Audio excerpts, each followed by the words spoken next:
High, আমি সমীক্ষা। Welcome to my another blog. কেমন আছো তোমরা সবাই? আমরা কিন্তু বেশ ভালো আছি।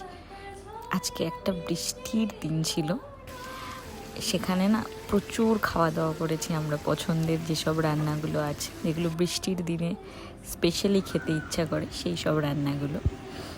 দুপুরবেলা হয়েছিল খিচুড়ি, আর সন্ধেবেলা মা বানিয়েছিল ফিশ ফ্রাই।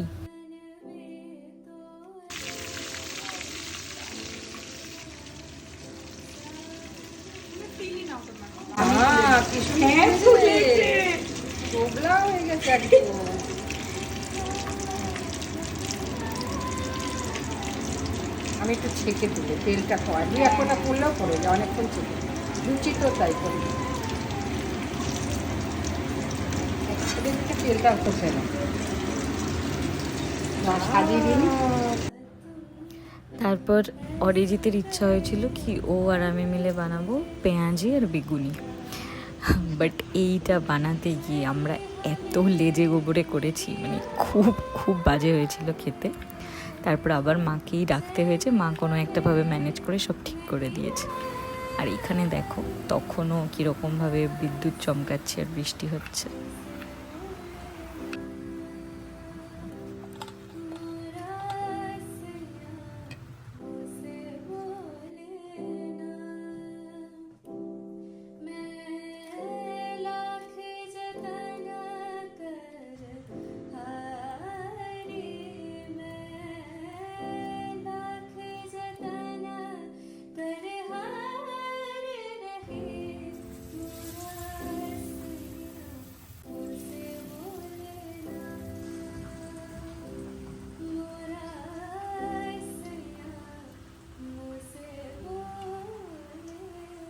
লাগলো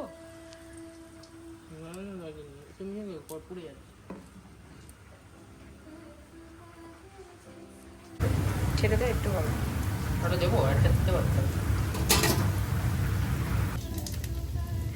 এইটা বলবো ব্লগে যে বৃষ্টিতে দুজন মিলে বেগুনি বানাতে এসেছিল, খাওয়াবো বলে তারপর আমার মাকেই ডাকতে হয়েছে, এমন বেগুনি বানিয়েছি। এগুলো তোল, অনেকগুলো হ্যাঁ এই তো তুলছি, এই যে তুলেছি আমি, তুলে নিচ্ছি, তুমি করতে লাগে। হ্যাঁ আরো করবি বাবা, না থাকতো হয়তো বড় বড় ছিল তো। আরে না হলে এগুলো রেখে দেবো এখন। আরে করবো না তাহলে। আমি না করলাম, অনেকগুলো বড় বড় না, মোটা মোটা খেতে ইচ্ছা করবে না, রেখে জল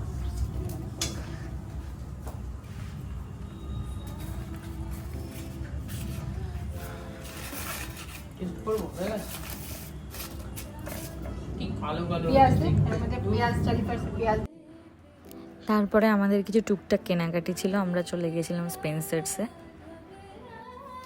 কয়েকটা জিনিস অনেক দিন ধরে কিনবো কিনবো করে কেনা হচ্ছিল না, তো ওটা দরকারও ছিল, তো তখনই বেরিয়ে গেলাম। আমি, সর্ব আর অরিজিৎ গেছিলাম। এই দেখো এখানে জিনিসগুলো কেনা হয়ে গেছে, এবার হচ্ছে বিল করাবো। তো বিলিং হয়ে যাওয়ার পরে আমরা দুটো পাস পেয়েছিলাম, দুটো না তিনটে না চারটে পেয়েছিলাম মনে নেই, নিক্কো পার্কের। তো নিক্কো পার্ক যাওয়ারও প্ল্যান ছিল আমাদের, বাট এখন যাবো কিনা ঠিক নেই। তারপরে আমরা জুডিওতে গেছিলাম, ওখান থেকে কিছু শপিং করি। তারপর না আমরা ওই চিনার পার্কের যে স্পেন্সার্সটা ছিল তার ঠিক উল্টো দিকেই একটা কাবাবের কার্ট রয়েছে, ওখানে গিয়েছিলাম, দুটো রয়েছে। আমরা স্পেন্সার্সের ঢুকতে যে সেকেন্ড কার্টটা, ওটাতে গেছিলাম। খুব খুব টেস্টি আর জুসি ছিল সব কটা কাবাবস, আমরা ট্রাই করেছিলাম সব কটা। মোমোটা অতটা ভালো ছিল না, তো এরপর বাড়ি ফিরে এসেছিলাম। ওখানেই ডিনারটা করে নিয়েছিলাম কাবাব দিয়ে, আর রাতে আমরা কিছু খাইনি। তারপর বাড়ি ফিরে এসে না মা খুব সুন্দর ভাবে সেজে কোনো অনুষ্ঠান থেকে ফিরছিল, তো মাকে বলছিলাম মা তুমি আরেকটা কবিতা বলো, আমি ওটা রেকর্ড করি আমার ব্লগের জন্য। তো মাও করলো সুন্দর করে, তোমরা শোনো সবাই। বিশ্বকবি রবীন্দ্রনাথ ঠাকুরের লেখা মাতা। গৌরবর্ণ নধর দেব, না শ্রীযুক্ত রাখা। জন্ম তাহার হয়েছিল সেই যে বছর রাখা। গুরুমশাই বলেন তারে বুদ্ধি যে নাই একেবারে, দ্বিতীয়বার করতে সারা 6 মাস হলো রাখা। রেগে মেগে বলে বাদর, নাম দিলুম তোর মাতা। নামটা শুনে ভাবলে প্রথম পাকিয়ে যুগল গুরু, তার তারপর সে বাড়ি এসে নৃত্য করল শুরু। হঠাৎ ছেলের মাথন দেখে সবাই তাকে শুধু একই, সকলকে সে জানিয়ে দিল নাম দিয়েছেন গুরু।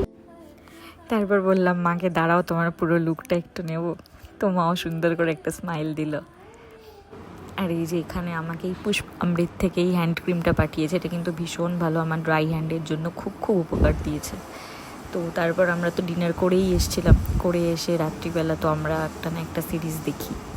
এই সিরিজটা আমরা কিন্তু অনেকবার দেখেছি এর আগেও, বাট তবু সেদিন খুব টায়ার্ড লাগছিল, নতুন কিছু দেখতে ইচ্ছা করছিল না, তো এটাই চালিয়েছিলাম।